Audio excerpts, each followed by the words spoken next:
Assalamualaikum warahmatullahi wabarakatuh. Salam sehat dan bahagia buat kita semua.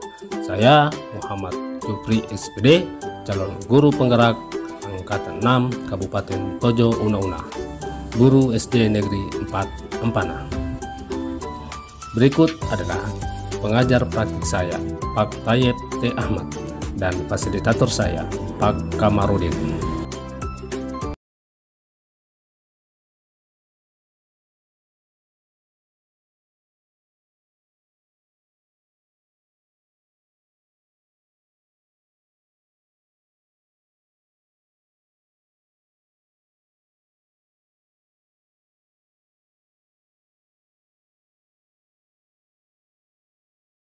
Assalamualaikum warahmatullahi wabarakatuh. Waalaikumsalam. Saya mau konfirmasi nih Pak terkait dengan tugas di guru penggerak, itu menjadi satu bagaimana seorang pemimpin itu mengambil membuat keputusan dengan memperhatikan nilai kewajiban Pak. Jadi bisa Bapak saya wawancara sekarang? Terima kasih Pak. Jadi ada beberapa pertanyaan yang akan saya pertanyakan ini Pak, terkait dengan keputusan Bapak dalam menangani beberapa kasus yang terjadi di sekolah ini. Jadi saya mulai pertanyaan Pak. Yang pertama itu, selama ini bagaimana Bapak dapat mengidentifikasi kasus-kasus yang merupakan dilema etika ataupun bujukan moral? Jadi pada prinsipnya dalam hal ini yang saya pahami terkait dengan kasus yang terjadi, di mana posisi kita sebagai pengambil keputusan mendapat bimbingan karena sesuatu yang akan diputuskan ini tidak ada yang salah atau benar, dan sedangkan rujukan moral itu berkaitan dengan kasus yang sudah jelas terkait dan salah pasti sudah ada kebenaran dalam keputusan.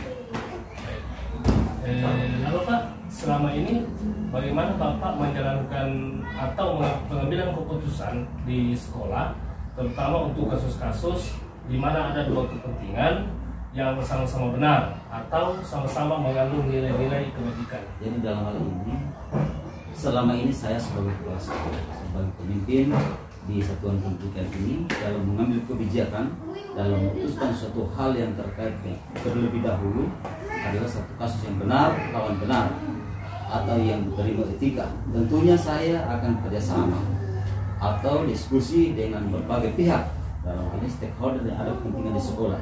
Dalam hal ini sebagai komite pengawas guru-guru yang tersebut.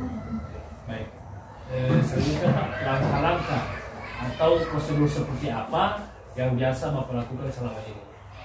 Jadi selama ini saya tentunya memperdalam atau memperjelas lagi masalahnya, bahkan jika ditelusuri lebih dalam. Saya suka mengikuti itu untuk mencari akar atau awal suatu kasus, selalu mengidentifikasi siapa-siapa yang ada dalam kasus tersebut, lalu meminta penjelasan kepada mereka dan orang-orang yang di sekitar, lalu mendiskusi bersama pihak untuk mendapatkan solusi keputusan yang tentunya akan membuat semua pihak tidak merasa dirugikan. Lalu Pak, hal-hal apa saja yang selama ini dianggap efektif dalam pengambilan keputusan pada kasus-kasus di dilema etika? Awalnya saya akan melakukan analisis dan melakukan hal yang sudah saya sampaikan pada jawaban sebelumnya dan menyesuaikan dengan norma dan aturan yang berlaku di sekolah dengan memperdalam pengadilan. Baik, selanjutnya Pak, hal-hal apa saja yang selama ini merupakan tantangan ya, dalam pengambilan keputusan pada kasus-kasus dilema etika? Adapun tantangan yang saya dapatkan biasanya waktu dalam mencari akar masalah, karena memutuskan kasus yang keduanya sama-sama benar membutuhkan banyak hal. Saya harus banyak bertanya dan diskusi dengan berbagai pihak untuk membuat keputusan, tentunya berpihakan pada murid harus mereka rasakan dan tidak merugikan pribadi. Baik Pak, selanjutnya Pak, masih ada pertanyaan saya. Apakah Bapak memiliki sebuah jadwal tertentu dalam menyelesaikan kasus dilema etika, ataukah Bapak langsung menyelesaikan di tempat itu atau memilih sebuah atau jadwal dalam menyelesaikannya, dan seperti apa yang Bapak jalankan? Dalam hal ini saya harus melihat dari kelas kasusnya dulu. Jika kasus tersebut harus diputuskan saat itu juga, tentunya saya melakukan gerakan cepat. Betul. Seperti yang diskusi dengan pihak yang terkait. Namun pada kasus-kasus yang keputusan masih membutuhkan waktu lama, maka saya akan mencari sumber masalah, bukti-bukti atau informasi yang penting terkait dengan tersebut. Baik Pak, selanjutnya apakah atau adakah seseorang atau faktor-faktor apa yang selama ini mempermudah dan membantu Bapak dalam pengambilan keputusan dalam kasus-kasus dilema? Pastinya, Ya. karena kita berada dalam lembaga atau sekolah Ya. yang di dalamnya keluarga sekolah. Hanya sekali faktor-faktor yang membantu, mulai dari ketua komite, pengawas, atau perwira, guru-guru, para orang tua, semua yang di sekolah. Artinya semua stakeholder yang ada di dalam sekolah itu. Baik Pak, yang terakhir Pak yang bisa saya tanyakan, dari semua hal yang sudah disampaikan tadi, dan pembelajaran apa yang Bapak petik dari pengalaman Bapak mengambil keputusan dilema etika? Dalam hal ini, pembelajaran yang dapat saya ambil adalah bagaimana perasaan kita yang sudah melakukan yang benar, Ya. yang tentunya mendapatkan kebaikan dalam keputusan. Maka dari itu, dalam setiap memutuskan suatu hal perlu menganalisis sedetail mungkin, bijak dalam memberikan solusi, serta bertanggung jawab dalam memberikan keputusan, tentunya membuat mereka terkait kasus yang bisa. Oke, baik Pak. Jadi terima kasih Pak. Ini informasi yang sudah Bapak sampaikan tadi sangat bermanfaat untuk tugas saya di Guru Penggerak. Bagaimana seorang pemimpin itu dalam memutuskan ya atau mengambil keputusan terkait dengan kasus-kasus yang mungkin berkaitan dengan dilema etika ataupun rujukan moral. Jadi Pak, terima kasih atas waktu. Iya. Saya mohon undur diri. Terima kasih.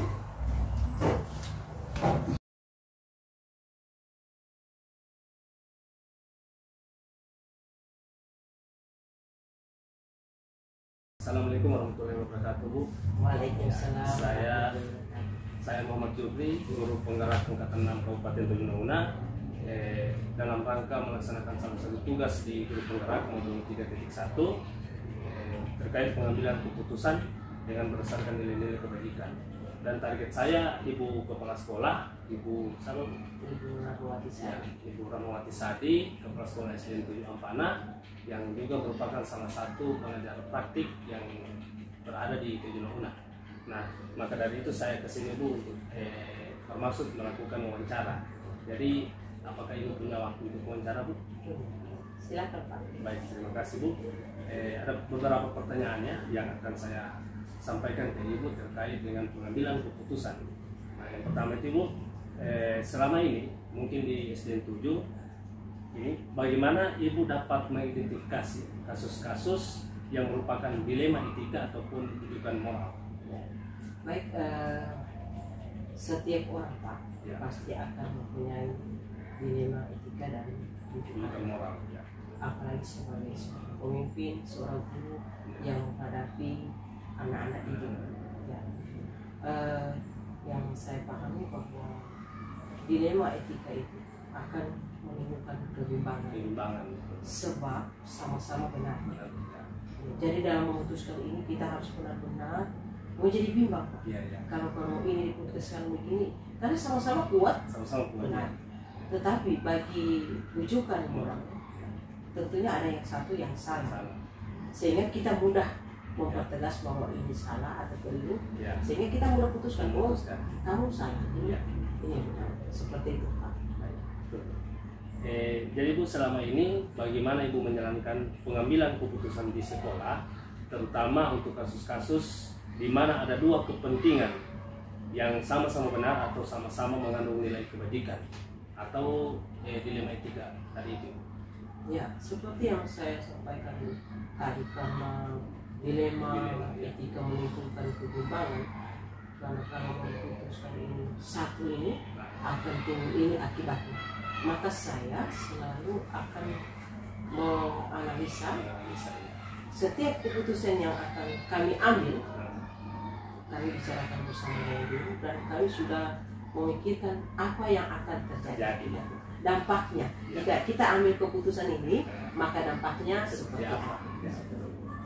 Ya, jadi langkah-langkah ataupun prosedur seperti apa yang bisa Ibu lakukan selama ini? Ya, jika terjadi suatu kasus yang menyangkut dilema etika atau rujukan moral, saya tidak akan mengambil keputusan sendiri karena menyangkut dengan anak didik. Ya. Nah, langkah yang biasa saya lakukan, kami dengan guru saling kerjasama, curah pendapat. Ya. Ini yang kita lakukan karena memikirkan ini yang terjadi. Solusinya seperti apa? Ya. Baik Bu, selanjutnya hal-hal apa saja yang selama ini dianggap efektif dalam pengambilan keputusan pada kasus-kasus dilema etika? Ya, seperti yang saya sampaikan tadi, pertama kami akan melakukan analisa kasus ini apa? Ini apakah dia masuk dalam kategori sebagai dilema etika tadi yang bimbang tadi, apakah ini masuk dalam rujukan moral? Kemudian jika kita putuskan ini apa akibatnya, supaya jangan karena keputusan akibat apa yang kita putuskan tadi akan menimbulkan suatu hal yang akhirnya yang satu merasa dirugikan atau yang lainnya merasa diuntungkan. Jadi sama-sama, karena sebagai di dalam sekarang ini kan pendidikannya ini sama-sama menuntun anak-anak supaya bahagia. Jadi walaupun mereka dinyatakan bahwa mereka itu salah, tapi salah dalam keadaan berbahaya. Ya, betul. Baik Bu, selanjutnya hal-hal apa saja yang selama ini menjadi tantangan dalam pengambilan keputusan kasus-kasus dilema etika? Ya, yang menjadi tantangan itu biasanya berhubungan dengan orang tua. Orang tua kadang yang tidak memahami dunia pendidikan, kurang mendukung dalam apa yang kami putuskan, itu yang menjadi dilema. Apa yang saya lakukan, saya akan melakukan pendekatan karena saya sudah menganalisa orang tua seperti ini, begini, kami sudah tahu melalui saya wawancara dengan orang tua langsung atau dengan guru-guru yang tahu dengan keadaan orang tua seperti itu, sehingga saya sudah bisa meramu ini maunya ini. Bahkan biasanya yang lebih ekstrim saya undang. Pasti yang selalu bertentangan itu adalah dengan orang tua, karena misalnya ada sesuatu hal yang terjadi kasus pada anak, yang terjadi di sini biasanya langsung berhubungan dengan orang tua mereka, maka kita harus berhubungan. Iya, betul. Agak cepat selesai kasusnya. Ya. Baik Bu, selanjutnya apakah Ibu memiliki jadwal tertentu jika mendapatkan suatu kasus dilema etika, ataukah mungkin diselesaikan saat itu juga? Ya, Pak. Saya tentunya harus menyelesaikan saat itu juga supaya persoalan kasus tidak terjadi kenapa.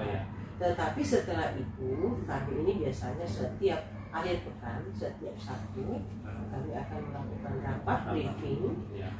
Berbagai macam masalah yang terjadi di sekolah itulah yang kita bicarakan setiap hari Sabtu akhir pembelajaran, termasuk kasus-kasus yang terjadi, bagaimana menyelesaikannya, bagaimana, dan kasus-kasus yang mungkin akan terjadi pada anak-anak.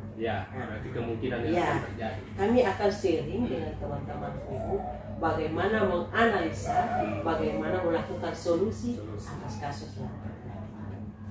Baik Bu, selanjutnya adakah seseorang Bu atau faktor-faktor yang selama ini mempermudah atau membantu dalam proses pengambilan keputusan kasus-kasus dilema etika? Yang sangat membantu kami ini adalah pengurus kuliah, karena beliau itu adalah paling rajin mengunjungi sekolah-sekolah, termasuk sekolah saya. Jadi beliau juga menyampaikan hal-hal tentang dilema etika, bagaimana solusinya, bagaimana menghadapi anak didik, bagaimana menghadapi kasus yang terjadi di sekolah, baik siswa maupun sesama dengan sesama guru. seperti itu. Dan satu lagi Pak, ketua komite. Ketua komite itu adalah dari masyarakat. Ya. Mereka beliau yang paling tahu tentang masyarakat yang ada di sekitar sini. Tentunya juga mungkin guru-guru Bu ya. Ya. Oke, baik Bu. Jadi kesimpulannya dari semua hal yang sudah disampaikan tadi, pembelajaran apa yang bisa Ibu petik dari pengalaman dalam mengambil keputusan? Pembelajaran yang pertama adalah ketika menghadapi kasus yang menyangkut dilema etika dan rujukan moral, langsung diselesaikan. Jangan sampai kasus berlarut-larut, termasuk langsung diselesaikan dengan orang tua. Itu yang pertama. Kemudian yang kedua, guru-guru seluruh stakeholder harus bisa menganalisa kasus yang terjadi dan bisa mencari solusi dengan baik, tapi solusinya itu akan berakibat dampak yang membahagiakan anak, sehingga tidak ada anak yang merasa terintimidasi dan ada anak yang merasa bahagia karena merasa diuntungkan. Seperti itu Pak. Ya, karena kita sebagai guru penggerak ini dengan status program pendidikan sekarang ini memang harus berpihak kepada murid.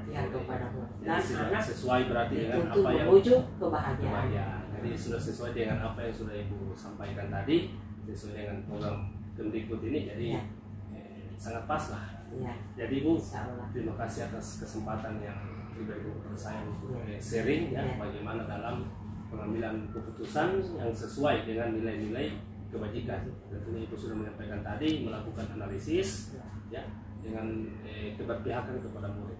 Jadi terima kasih banyak Bu atas waktunya. Terima kasih. Semoga kita bertemu di lain waktu. Oke Bu, terima kasih. Assalamualaikum warahmatullahi wabarakatuh.